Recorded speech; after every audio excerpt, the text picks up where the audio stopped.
Hello guys, welcome back to my channel. 24 schedule chu hile phone Wi-Fi hilowa phone ko na hi iti 5G data unlimited imu thai diu ham ole ipiti claim ki bol han ti jung chang thu schedule hin hi chi na claim na dinga hi ole na mu thai na dinga akipat na pe na hi na phone hin 5G a support angai na hi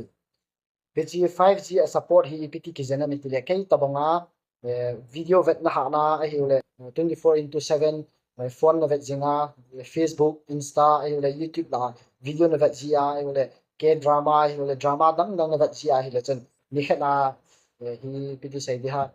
2.5 GB 3 GB hi lo le booster long te kap ding ta chon na GB data hi aliwa hi ewanga to ka sai hi apana chai chan phai ta na nga ya ni ke bola a hi a ye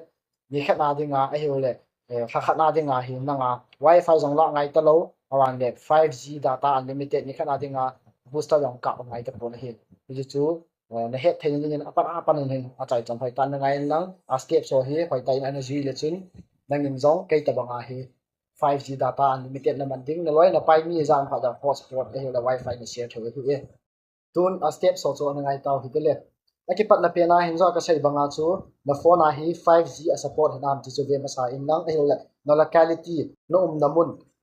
lam ka num ham e la hoi lai num ham city la num ham town a num ham village a num na la chu 5G data e la 5G network pa hu au mangai 5G khu om kit lawa hi le 4G au ma hi le chun hi unlimited pa chana mu kit loading hi sai di ha nang ma daily data pa chu chi pa chu da za ki tho de hin hi ja chu no ma chu 5G amat nam chiang chu ne het ma sa pe na ngai na hi point ni nan het dinga ka dei sa chu hi le Airtel recharge app hi lo le Airtel apps pa hu na nei lo wa hi le Play Store a kunin ane ke download in lang hi chilaya ko recharge ko loop la chen recharge a ko na ko plan validity e le plan details e le pack details it di ham pack details a ko na ko vele chen pack details a ko ki modi hi ta in pack details a ho na lu te nga hi le ama hi pack details a ko shafana izat man la thindeng ham amount to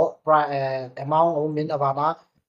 unlimited calls e lo unlimited data ti ho ki siting hin chilaya ko vele chen 5G unlimited data ki ti pen ho kon ki choose di ji cho 5 data unlimited 5G data unlimited adinga na claim ki bot hi ja chu recharge na bor pha le 5G data unlimited pa ho chi jaw no a ho recharge ni ti bol ring like aman hom pe akin ke het che 299 300 ti ni ta 300 man pa ho ni ki bola hi le cha ho 5G unlimited data che ko azaw na hi point thumna ka dei sa chu hi le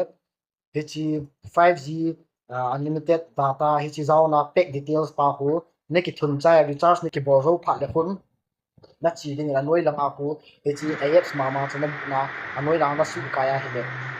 claim now 5G data unlimited claim now ki ka min hi claim now pen hu na me ding awan le na ding chana to claim na bor ki na hi le am hon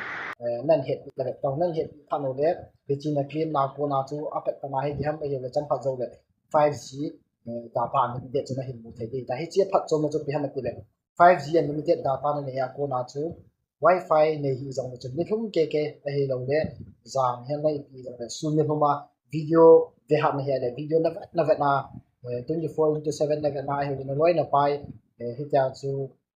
di sai di ha balance ne lo charge ne lo ne lo zang chu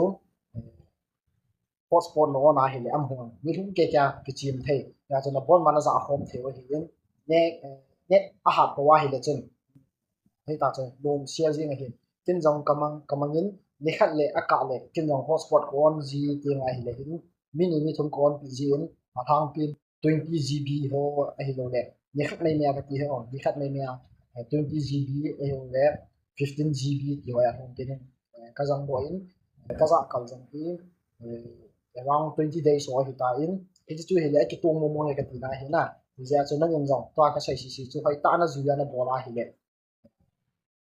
ta pa hi le booster jong na loi na pai kom hi le nu na pa ko ma booster thun na sum extra thum ngai ta poi le sian ngai ta poi su ngai ta poi ka ti hen hi chi na an ven dang an ke bol na phat chen bia hi le na loi na pai angai cha din he ho jang hi chi video he na cnp in lang ana he din lang ana bol pi in lang chale ka channel jang bi share like subscribe ana bol pi in tin lang ana sai son de ya tin ka hin tin ki di e wanga na sai lawa na loi na pai ho sai pi lawa nang man hi ta cha na ko man ti koi jana hi le nang wang chu hi ta sai na chu na loi na pai phap chom ding e na loi na pai a din na gel koi ya kala ding ni phalo ne ya kala di he o ile apala video isin ke ka si wa dingin na bon ta bye bye